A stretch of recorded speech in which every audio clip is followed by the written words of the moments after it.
Bom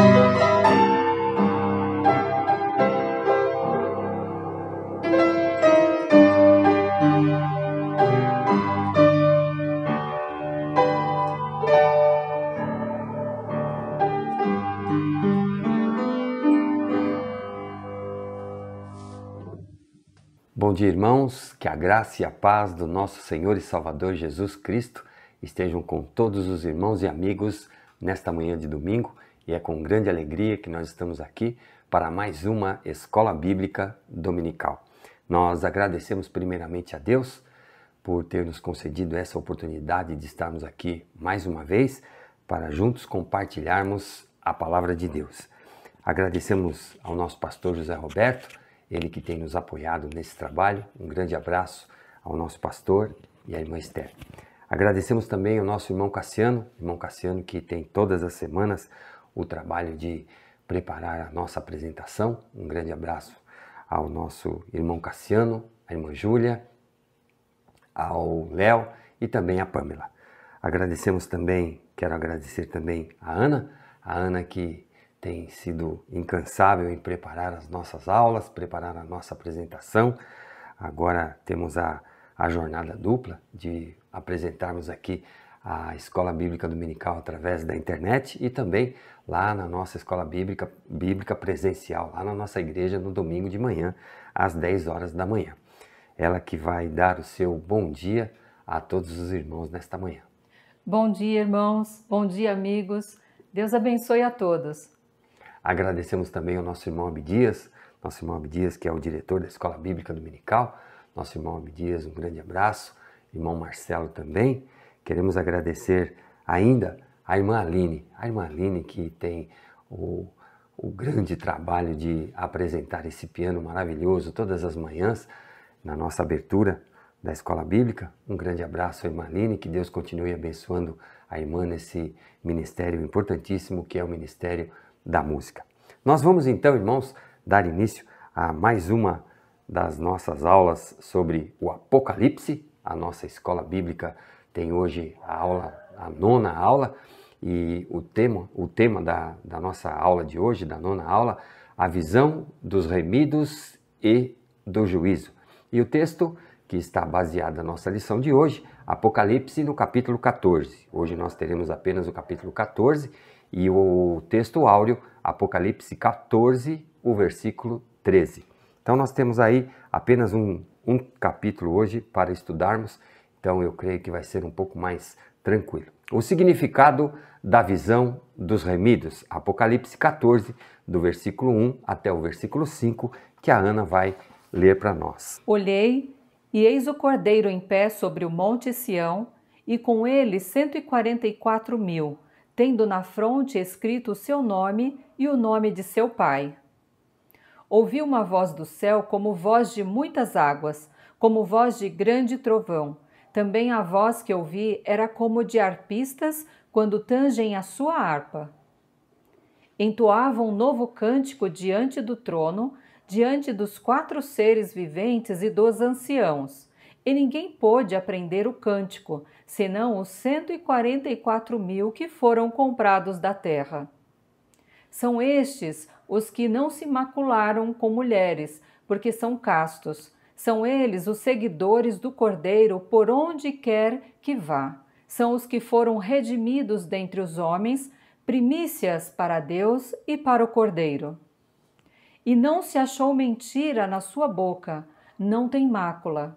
Temos aqui o versículo 1. Olhei e eis o Cordeiro em pé sobre o monte Sião, e com ele 144.000, tendo na fronte escrito o seu nome e o nome de seu pai. Nós vemos aqui então, novamente, os 144.000, e são os mesmos lá do capítulo 7. Lembram-se quando nós estudamos lá o capítulo 7? São os mesmos 144.000, só que agora com mais alguns detalhes. Então nós vamos ver aí que através do texto nós vamos ver mais alguns detalhes sobre as características desses 144.000.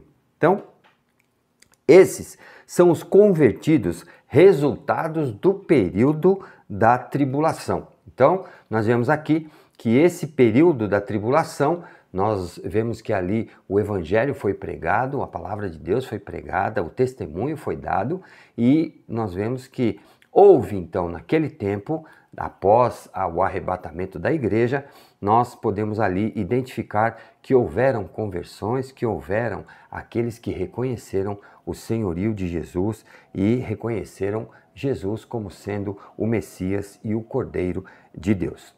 O versículo 2, nós vemos aqui, o apóstolo João, ele define novamente aqui uma voz muito potente, uma voz forte, e aqui ele faz essa relação, ele faz essa comparação. Ouvi uma voz do céu como a voz de muitas águas. Lembram-se lá no começo, lá nas aulas anteriores, nós vemos ali um som de muitas águas, o som de grande trovão, como a voz de grande trovão. Também a voz que ouvi era como de arpistas quando tangem a sua harpa. Então nós podemos ver aqui que o som é de grande intensidade, é um som forte, é um som potente, porém agora este som é agradável. Nós vemos aqui que é como o som de arpistas e nós podemos aqui identificar essa característica desse som aqui da voz, que é uma característica agradável. Nós vemos ali que os grandes reis, os grandes imperadores, eles traziam os músicos para que tocassem os instrumentos, para que tocassem a harpa em ocasiões especiais, para que tornasse ali o ambiente mais agradável. Nós podemos nos lembrar muito bem de Davi, não é? Quando o rei Saul, ele chama Davi por ocasião do seu tormento, da sua condição de tormento ali, ele estava atormentado por um espírito do mal, e ele chama, ele pede para que Davi venha até o palácio e toque a harpa para que ele se acalmasse, para que o espírito mal saísse do rei Saul. Então nós vemos que a harpa ali era um som bastante agradável. Então este som agora ele tem esta característica. Versículo 3. Entoavam um novo cântico diante do trono. Então, aqueles que foram redimidos, aqueles que suas vidas foram ceifadas pela ocasião da primeira fase da grande tribulação, estavam agora diante do trono, diante dos 4 seres viventes, como nós já estudamos lá. Esses 4 seres viventes eram aqueles que iriam prestar também louvor e adoração a Deus, e dos anciãos. E ninguém pôde aprender o cântico, senão os 144 mil que foram comprados da terra. Ninguém pôde aprender, senão esses 144. Mas será que o cântico era muito difícil? Que cântico era esse? Na realidade aqui, irmãos, não é aprender o cântico, mas ninguém pôde cantar esse cântico com essa certeza, senão aqueles que passaram pela experiência da grande tribulação. Então, o significado é exatamente esse. Então, aqueles que passaram por essa experiência, aqueles que viveram o período da tribulação, então eles tinham agora uma experiência capaz de produzir ali, de entoar um cântico que mais ninguém tinha condição de entoar, mais ninguém não tinha essa experiência para contar, essa experiência para poder entoar esse cântico. Então nós vemos aqui que foram aqueles que foram comprados da terra, ou seja, aqueles que foram resgatados, aquelas vidas que foram ceifadas durante a ação do anticristo. E nesse versículo aqui, nós podemos muito bem aqui nos lembrar da experiência do nosso irmão Jó. Lembram-se lá de Jó? Quando chegou no final da experiência do nosso irmão Jó, o que foi que Jó diz? Jó diz assim: eu agora o conheço, ou seja, antes eu conhecia de ouvir falar, hoje os meus olhos veem. Então, agora Jó conhece Deus pessoalmente. Jó teve uma experiência impressionante que pôde levá-lo a conhecer a intimidade de Deus. Então, aqui, essa característica aqui é exatamente essa condição aqui da experiência daqueles que viveram esse período da tribulação. São estes os que não se macularam com mulher. Então, nós vemos aqui porque são castos, são eles os seguidores do Cordeiro por onde quer que vá. São os que foram redimidos dentre os homens. Vejam aí, redimidos, as primícias para Deus e para o Cordeiro. Então nós temos aqui, não se macularam com mulher. Nós temos aqui, irmãos, duas interpretações. A primeira interpretação, que dá aqui a ênfase a essa interpretação, dá margem a essas interpretações. A primeira interpretação, nós nos referimos aqui, nós conseguimos aqui fazer uma relação, são aqueles que se dedicaram exclusivamente a Deus. Então, aqueles que se dedicaram, se colocaram exclusivamente na devoção e no trabalho, no serviço de Deus. E nós temos como base aqui o texto que encontra-se em 1 Coríntios, no capítulo 7, o versículo 26, 27, 32 e 33, que eu vou ler para os irmãos aqui, só para a gente ter uma base, o que o apóstolo Paulo nos ensina. Então, 1 Coríntios, no capítulo 7, o versículo 26. Considero por causa da angustiosa situação presente ser bom para o homem permanecer assim como está. Está casado? Não procures separar-te. Estás livre de mulher? Não procures casamento. E o 32. O que realmente eu quero é que estejais livres de preocupação. Quem não é casado, cuida das coisas do Senhor, de como agradar ao Senhor. Mas o que se casou, cuida das coisas do mundo e de como agradar a esposa. Então, o que o apóstolo Paulo está falando aqui, dessa interpretação, é que aqueles que não têm a responsabilidade do casamento, eles podem dedicar-se completamente a Deus. Então, ele não está falando que casar é problema, que não deve casar, ou que deve se manter solteiro, ou que deve se separar para se integrar aqui especificamente ou totalmente ao trabalho de Deus. O que ele fala aqui é que se não tiver casado, então ele pode com tranquilidade dedicar-se totalmente ao trabalho de Deus. E sobre esse texto, irmãos, é que está baseado aqui o celibato da Igreja Católica, que o sacerdote da Igreja Católica, ele tem que permanecer solteiro, né? Ele tem que permanecer, não tem que se envolver com o casamento. E o segundo são os que não se prostituíram espiritualmente, ou seja, não se corromperam com as falsas doutrinas. Então nós vemos aqui que essa corrupção espiritual aqui, essa prostituição espiritual, não é uma prostituição carnal, muitas vezes aqui, quando nós falamos, quando o apóstolo João fala aqui sobre a prostituição, essa é uma prostituição espiritual, ou seja, aqueles que se enveredaram pelo caminho das falsas doutrinas, aqueles que prestaram culto ao imperador, aqueles que se colocaram ao serviço do anticristo. Então nós vemos aqui que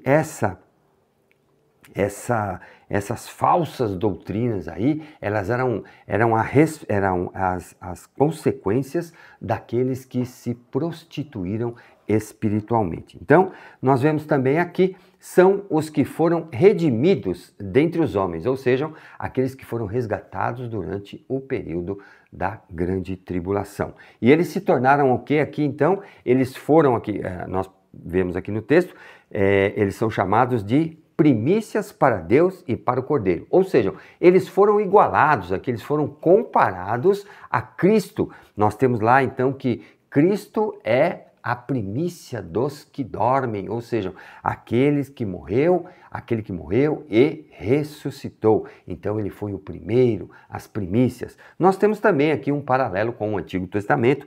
Lembram-se os irmãos lá das festas, a festa das primícias, ou seja, quando se fazia a colheita, então aquele primeiro resultado da colheita era trazido para o templo. Então as primícias, aquilo que era o mais importante, aquilo que era que eram os primeiros frutos, eram trazidos para o templo. Então, tem todas essas aí, essas relações com esse texto. Então, nós vemos aí no versículo 5, e não se achou mentira na sua boca, não tem mácula. Então, nós podemos ver que assim como a igreja de Cristo, a noiva sem mácula, sem mancha e esperando, ou seja, preparada, estava pronta para receber o noivo que é Cristo Jesus, o noivo que vem resgatar, o noivo que vem buscar a sua noiva imaculada,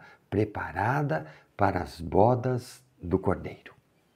Nosso próximo ponto, os anjos que anunciam a vontade de Deus. A primeira voz, Apocalipse 14, do versículo 6 até o versículo 7. Os próximos versos aqui constituem-se de 4 vozes de anjos anunciando uma mensagem ou anunciando a mensagem de Deus, trazendo a mensagem de Deus, trazendo aquilo que Deus iria executar. E em cada uma delas, em cada uma dessas mensagens, nós vemos aqui que é uma mensagem específica, uma mensagem distinta, uma mensagem pontual, uma mensagem que é dirigida com um objetivo exclusivo. Então nós vamos ver aqui o texto do versículo 6 e o versículo 7 de Apocalipse 14, que a Ana vai ler para a gente. Vi outro anjo voando pelo meio do céu, tendo um evangelho eterno para pregar aos que se assentam sobre a terra e a cada nação, e tribo, e língua, e povo, dizendo em grande voz: temei a Deus e dai-lhe glória, pois é chegada a hora do seu juízo, e adorai aquele que fez o céu e a terra e o mar e as fontes das águas. Muito bem, nós vemos aqui então que João agora ele tem a visão de um anjo. Então, vi outro anjo voando pelo meio do céu, tendo um evangelho eterno para pregar aos que se assentam sobre a terra e a cada nação e tribo e língua e povo. Então nós vemos aqui esse anjo, ele traz um evangelho para pregar. Nós vemos aqui que é uma figura assim um tanto crítica, porque nós podemos interpretar. Os anjos, eles não tinham essa característica, eles não tinham essa função de pregar o evangelho. O anjo, ele é apenas aquele que trazia a orientação de Deus, ele trazia a voz de Deus. Nós podemos lembrar muito bem lá quando o anjo apareceu a Maria, né? Trazendo ali então o que Deus iria realizar na vida de Maria, ali falando também com o seu esposo José, por ocasião ali da geração do Filho de Deus ali, então toda aquela situação, o anjo orientando Maria. Mas de pregar o evangelho, nós não temos essa notícia, né? Esse relato de que anjos pregariam. Mas aqui, nós vemos aqui que esse anjo voando pelo meio do céu, tendo o evangelho eterno para pregar. Então, evangelho eterno para pregar. Nós vemos aqui que essa interpretação ficaria melhor aqui, a versão ficaria melhor. De acordo com o texto no grego, nós podemos entender aqui, ó, o evangelho eterno para pregar seria então assim, o evangelho eterno para evangelizar. Então, nós vemos aí que o evangelho eterno, então a característica desse evangelho é um evangelho eterno, é um evangelho que não passa, é um evangelho que vai se manter ao longo do tempo. E esse evangelho, para que serve o evangelho? Lembram-se disso? Lembram-se qual é o significado da palavra evangelho? Evangelho significa boas novas, boas notícias. Então era o quê? Quando Jesus veio e trouxe o evangelho de Jesus Cristo, era as boas novas, ou seja, as boas notícias que agora os homens não precisavam mais ficar sobre o jugo judaísmo, e agora sim o evangelho vinha para libertar. Então, esse é a figura, essa aí é a função do evangelho. Então, o evangelho eterno, o evangelho de Jesus Cristo, o evangelho que não vai passar, para evangelizar. Ou seja, o evangelho eterno que não vai passar, para que seja evangelizado. Quem? Aos que se assentam sobre a terra, ou seja, aqueles que estão sobre a terra no momento da grande tribulação, esse evangelho deve alcançar. Então esse anjo era como se fosse aquele que era o mensageiro que iria levar esse evangelho, então, a cada nação e tribo e língua e povo. Então vejam que esse evangelho eterno, o evangelho de Jesus Cristo, ele seria expandido, ele seria pregado, ele seria levado a todo o povo, tribo, língua e nação que está sobre a terra, e a terra que está sobre o período. Já estamos aqui no final do período da tribulação, como nós vamos ver aqui no texto seguinte. Dizendo, em grande voz. Então, nós temos aqui, novamente aqui, João faz uma relação com uma grande voz. Essa grande voz é o quê? É uma voz que ecoa, é uma voz que tem um grande alcance, é uma voz que vai chegar até os confins da terra.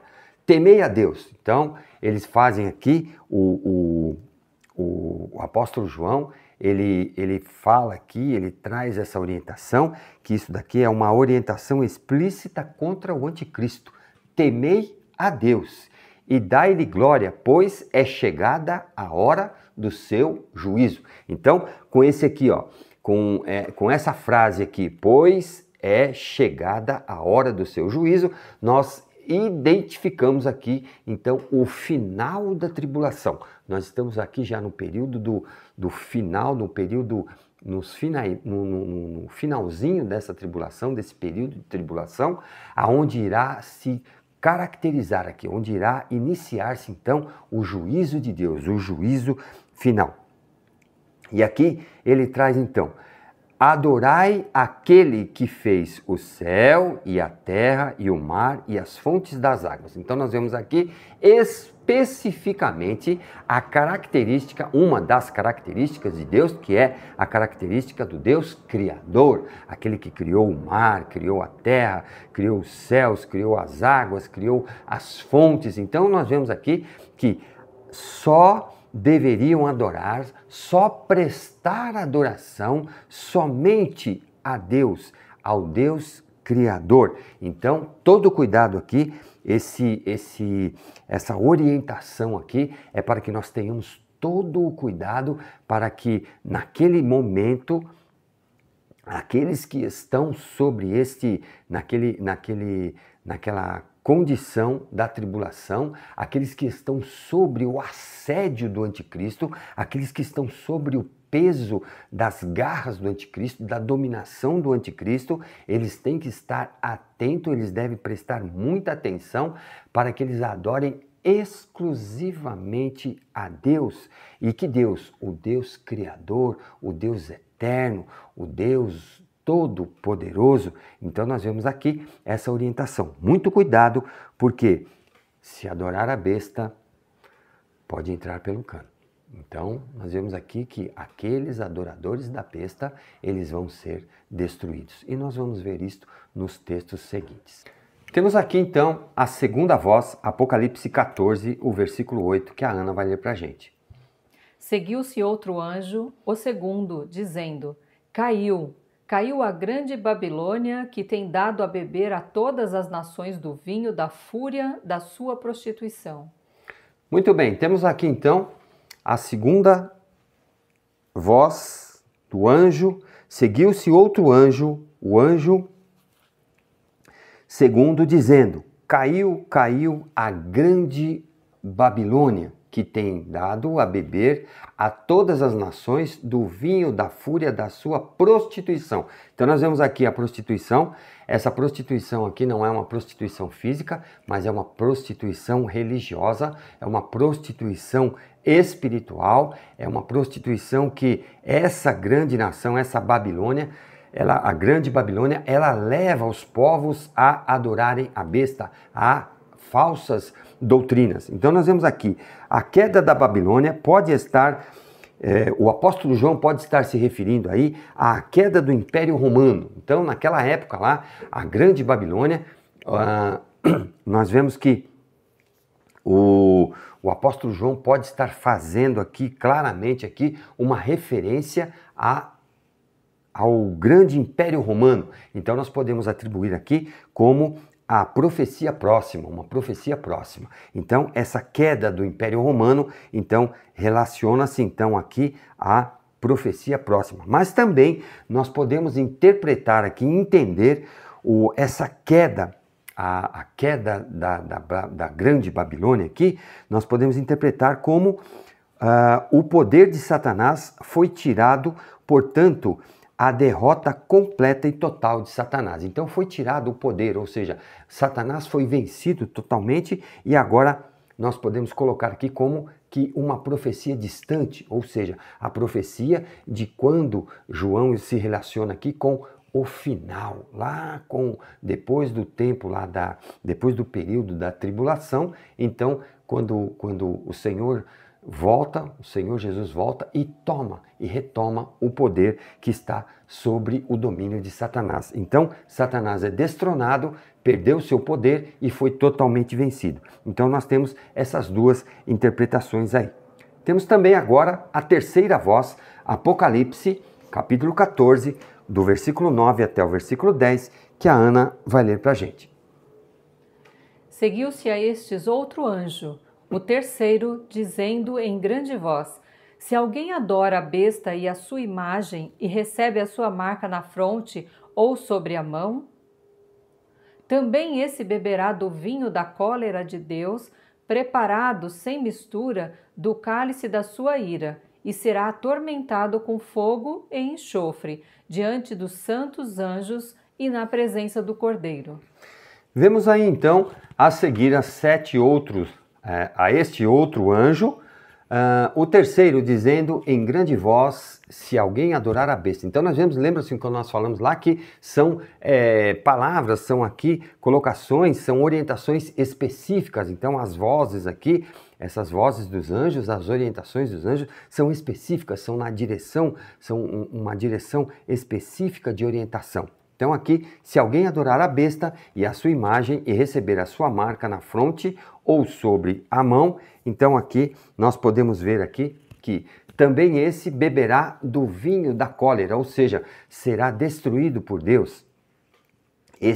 O vinho da cólera aqui é a grande destruição, quando Deus colocar sobre toda a terra o seu juízo. E nós podemos colocar aqui, e será atormentado com o fogo e enxofre diante dos santos anjos e na presença do Cordeiro. Então nós temos aqui a nítida visão de que é o tormento daqueles que se colocaram a serviço, daqueles que adoraram, daqueles que se colocaram em direção aqui e prestaram adoração à besta e, em contrapartida, receberam a sua marca. A quarta voz, Apocalipse 14, no versículo 13, que a Ana vai ler para a gente. Então ouvi uma voz do céu dizendo: escreve, bem-aventurados os mortos que desde agora morrem no Senhor. Sim, diz o Espírito, para que descansem das suas fadigas, pois as suas obras os acompanham. Muito bem, vemos aqui mais uma vez, então, outra mensagem específica aqui. Então ouvi uma voz do céu dizendo. Então essa voz, novamente aqui João faz uma relação, uma voz que ele ouve nitidamente dizendo, escreve, ou seja, para que João testificasse isso, para que João documentasse isso. Então ele coloca aqui, ele faz uma anotação, ele anota, ele faz aqui o registro dessa orientação que Deus passa. Bem-aventurados os mortos que desde agora morrem no Senhor. Ou seja, são aqueles que estavam no período da tribulação e foram mortos, foram perseguidos até a morte pelo domínio da besta, pelo domínio do anticristo. Então nós podemos ver aqui que esses aqui, Deus tem aqui uma condição específica para ele. Desde agora morrem no Senhor, sim, diz o Espírito, para que descansem das suas fadigas. Ou seja, eles irão ser retirados ali da sua fadiga, do seu momento de sofrimento, da sua aflição, e eles são transportados agora para o descanso, e as suas obras os acompanham, ou seja, aquilo que eles fizeram nesse período de tribulação, eles se colocaram diante de Deus, eles se prestaram a louvar e bendizer o nome de Deus, eles reconheceram o poderio do Filho de Deus, o Messias de Deus, o Cordeiro.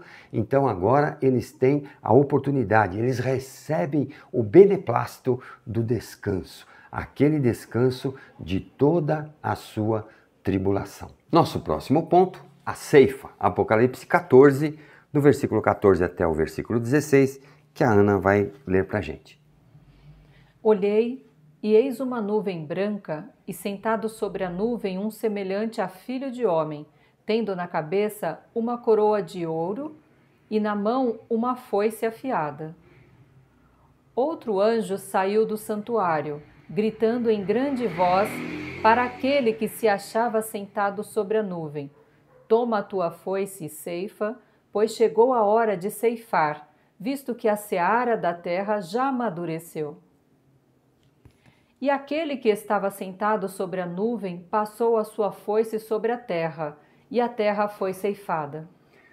Versículo 14. Olhei e eis uma nuvem branca, e assentado sobre a nuvem um semelhante a filho de homem, tendo na cabeça uma coroa de ouro e na mão uma foice afiada. Primeira interpretação. Nós temos aqui duas interpretações. E a primeira é o resgate dos eleitos no final da grande tribulação, momentos que antecedem o juízo final. Então nós vemos aqui que nesse período do final da tribulação, os momentos que antecedem o juízo final, os momentos que antecedem Cristo voltando, o juízo que Deus irá fazer sobre toda a terra, nós vemos aqui então que este momento é o momento da ceifa, ou seja, resgatar aqueles remidos, o resgate dos eleitos, porque nós podemos ver aqui, eis que na nuvem branca, se assentado sobre a nuvem, um semelhante ao Filho de Homem. Então, Filho do Homem, Mateus capítulo 24, no versículo 37, nós lemos lá: Pois assim como foi nos dias de Noé, também será a vinda do Filho do Homem. Então nós vemos aqui que o Filho do Homem aqui, nós temos aqui a relação com Jesus. Então a característica aqui é basicamente aqui a característica do Senhor Jesus, tendo na cabeça uma coroa de ouro e na mão a foice, ou seja, a foice, ela significava o poder para resgatar aqueles que tinham sido comprados. No versículo 15, nós temos: Outro anjo saiu do santuário, gritando em grande voz para aquele que se achava sentado sobre a nuvem: Toma a tua foice e ceifa, pois chegou a hora de ceifar, visto que a seara da terra já amadureceu. Então, chegou a hora do juízo, a hora do grande julgamento de Deus. Então, nós vemos que através desse texto aqui, termina então aqui, nós podemos identificar o término do período da grande tribulação, e agora então passa-se a cena aqui, nós iremos entrar agora nos acontecimentos do juízo final. O versículo 16: E aquele que estava assentado sobre a nuvem passou a sua foice sobre a terra, e a terra foi ceifada. Então nós vemos nitidamente aqui que o juízo de Deus se instala. Deus, através de Jesus aqui, Jesus como se aquele que tem a coroa, aquele que está com a foice na mão, ele resgata os seus e implanta e estabelece aqui o começo, o início do juízo final. O próximo ponto da nossa lição, a vindima. Apocalipse 14, do versículo 17 até o versículo 20, que é a parte final da nossa lição. A vindima aqui nada mais é, essa palavra significa a colheita da uva, tá? Ou seja, aquela ação, aquele trabalho que o viticultor, ou seja, aquele que cuidava de uvas, aquele que plantava parreiras, então ele colhe as uvas para então do produto da videira fazer-se ali um vinho. Então, a vindima é exatamente isso aí. E nós vamos ver aqui então essa interpretação através dos versículos 17 até o 20, que a Ana vai ler para a gente. Então saiu do santuário que se encontra no céu outro anjo, tendo ele mesmo também uma foice afiada. Saiu ainda do altar outro anjo, aquele que tem autoridade sobre o fogo, e falou em grande voz ao que tinha a foice afiada, dizendo: Toma a tua foice afiada e ajunta os cachos da videira da terra, porquanto as suas uvas estão amadurecidas. Então o anjo passou a sua foice na terra, e vindimou a videira da terra, e lançou-a no grande lagar da cólera de Deus. E o lagar foi pisado fora da cidade, e correu sangue do lagar até aos freios dos cavalos, numa extensão de 1.600 estádios. Vemos aqui então a visão completamente diferente da primeira interpretação. Portanto, essa segunda interpretação nós entendemos aqui e aceitamos que é a destruição total dos ímpios. Então nós vemos aqui, então saiu do santuário que se encontra no céu outro anjo, tendo ele mesmo. Então o próprio anjo aqui estava também com uma foice afiada. Nós vemos aqui que é uma outra característica aqui. Então, esse cenário é completamente diferente da primeira visão que nós tivemos aqui, da primeira interpretação. Agora, refere-se aos ímpios, aqueles que não aceitaram o senhorio de Jesus e não aceitaram como o Cordeiro de Deus. Saiu ainda do altar outro anjo, aquele que tem autoridade sobre o fogo, ou seja, aquele que vai colocar fogo. Vejam, nós vemos aqui que o apóstolo João, ele usa aqui figuras do cotidiano. Ele faz uma relação com as figuras que ele conhecia. Naquele tempo, então, tinha-se ali o cultivo de uvas para a produção do vinho, tinha o cultivo, o viticultor era aquele que cultivava as parreiras, cultivavam as uvas. Então nós vemos aqui a plantação de uvas, então nós vemos aqui que essa figura foi usada para relacionar ao que ia acontecer. E aquele que tem fogo era o quê? Era o agricultor que ele pegava todos, porque o que acontece com o pé de uvas, com a videira, com a parreira, acontece que quando ela é colhida, ela é podada. E essa poda, depois todo esse produto da poda, todo esse resto da poda, ele é queimado para que não exista nenhuma contaminação, então ele é queimado. E aqui nós podemos ver aqui a figura deste anjo era aquele que tinha o quê? O poder do fogo, ou seja, aquele que iria colocar fogo. Nós vamos ver mais para frente aqui. E ele falou em grande voz o que tinha a foice afiada, dizendo: Toma a tua foice afiada e ajunta os cachos da videira da terra, porquanto as suas uvas estão amadurecidas. Então é o tempo de ser colhido, ou seja, é o tempo de ser cortado. Só que agora aqui, essas uvas, elas fazem aqui uma relação àquilo que vai ser a destruição de Deus. Elas são cortadas e vão ser lançadas aqui, nós vamos ver. Então o anjo passou a sua foice na terra e vidimou, ou seja, cortou ou apanhou, aparou, fez a poda da videira,